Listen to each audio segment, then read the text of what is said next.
Hey guys, Tommy here.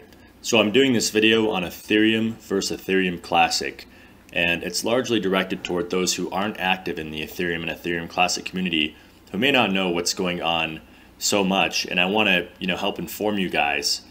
I've been motivated to do this because there was a meetup recently for Ethereum Classic, and I'm sure some of those people who went there don't know too much about Ethereum or Ethereum Classic, or maybe cryptocurrency as a whole, and it just makes me concerned for them. So again, just kind of motivated me to make this video for you guys, get some information and some things for you to think about out there. So just a couple questions here I want to present to you first. What makes a cryptocurrency valuable? What gives its value? And I think a big part of that, of course, is the developers that back it. Technology is great. But as soon as we have good new open source technology, it can be cloned right away. So like Bitcoin came out and there are thousands of clones of Bitcoin. Ethereum's came out and there are a couple clones of Ethereum, there's a handful of them. And on that note, with all the clones of Bitcoin, there's actually thousands of clones of Bitcoin with market caps less than $10,000. So what makes Bitcoin worth $10 billion and all these clones worth almost nothing?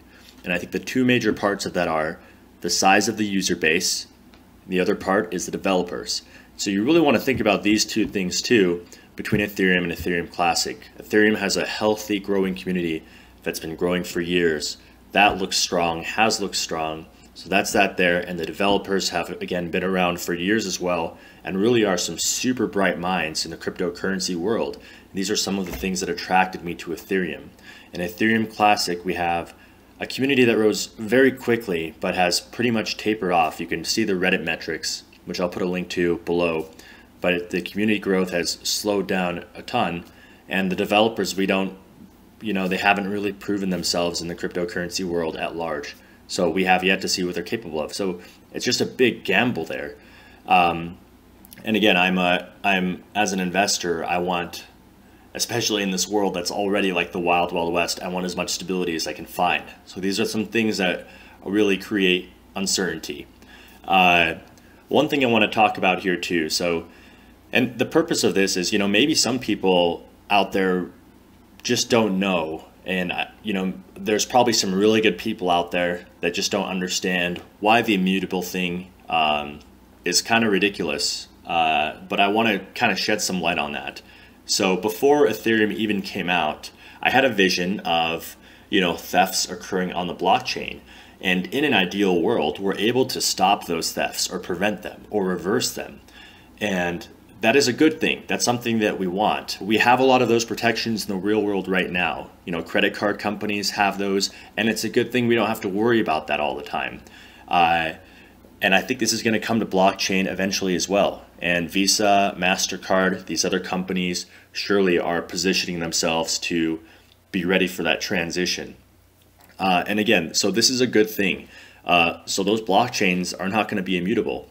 There is a difference though. Right now with money today, governments have a monopoly over money. In the US, you have US dollars. In a lot of European countries, you have the euro. So there's this monopoly on money that hasn't been able to be challenged. And this is something that cryptocurrency is changing.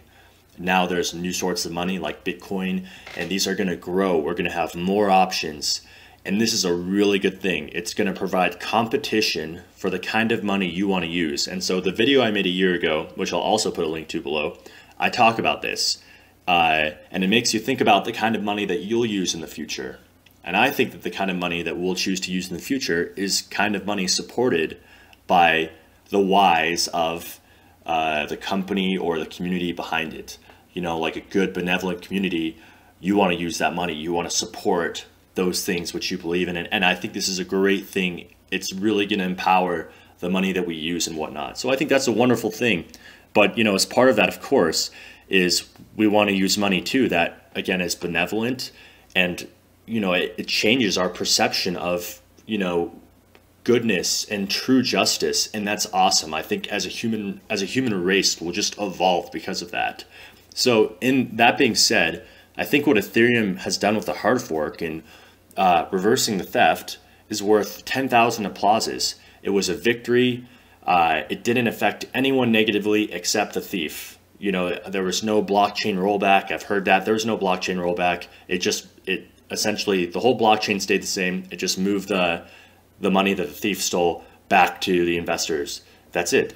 You know, a rollback is dangerous because it literally rolls back all the transactions. So anyone who's been transacting recently, you know, innocent people would have their transactions reversed. That can be a big complication. This was nothing like that. So this was a tremendously good thing that I think the Ethereum community did. Very applaudable, and gives me faith in the community. You know, on the other hand, you have the Ethereum Classic community, which basically justifies this theft. And this is something important to me. Again, the intrinsic values of the community, the belief systems. And I think that's something important. When I invest in something or I'm involved in something, I want to be involved in things that I support, you know, the people involved, the community, the belief system. And again, I realize that a lot of people in the Ethereum Classic community probably don't realize the fallacy in the immutability argument. But just to, again, give a quick example there, you know, they say code is law and whatnot. So if, you know, code is programmed to kill everyone on the planet, does that supersede all human morality? I would say no. I would say it's about the intention behind the code, and that's actually how things function in the real world today in our legal system. So, so code, I do not believe supersedes human morality. So yeah, and I think as we go on in the future, with the future of money, again, we want morality in our blockchains. We want benevolence, and we want, and again, the competition for those companies or whatnot, fighting over providing good benevolence and good justice will be a very good thing for us as humans. So also here as an investor, here's a couple things that I want to point out that are concerns for me that I don't know if you guys are aware of. So one is the Ethereum trademark, which if it's enforced, what kind of effect that can have. I think Ethereum Classic got a lot of its value because it has the Ethereum name in it. And truly, it's a point of confusion. I have friends and stuff who are seeking to invest in cryptocurrency, and I have to forewarn them. It's not, make sure you don't get Ethereum Classic, Ethereum, you know? So I have to give them a heads up and whatnot about it. There's a lot of clones of Ethereum out there. And these clones, we've got Expanse, Shift, Soil. None of them really have very high valuations. Expanse is the greatest Ethereum clone out there besides this Ethereum Classic, and it's around 1 to 1.5 million. Shift is worth roughly around 300,000, and Soil is worth about 15,000. These are their total market cap valuations. So what makes Ethereum Classic have so much value? I think it's that the mind association that people think it's similar or like Ethereum, but really, as we go on in time, we're seeing more and more of it differentiating. And another important factor here, which again, by the way, on the trademark, if the trademark were ever enforced, that would be a horrendous thing for Ethereum Classic. So a dangerous thing as an investor. The other thing I want to point out is when Ethereum goes proof of stake, which it's going to inevitably do, how the Ethereum Classic community is going to respond to that. Clearly, everyone is not going to agree on it. You know, when Ethereum was doing this hard fork here, it had an 80% consensus. So I'm thinking, well, this Ethereum Classic, what if they have an 80% consensus for, you know, going proof of stake or staying proof of work? Clearly, not everyone's going to be happy and not everyone's going to agree. And I feel this tearing of the community is very dangerous for the price there too. It can crush the price. So yeah, those are just some things I'm looking at as an investor, and we're already in a, you know, playing with high risk investments here. So this is just magnitudes higher risk investment. So really, it scares me.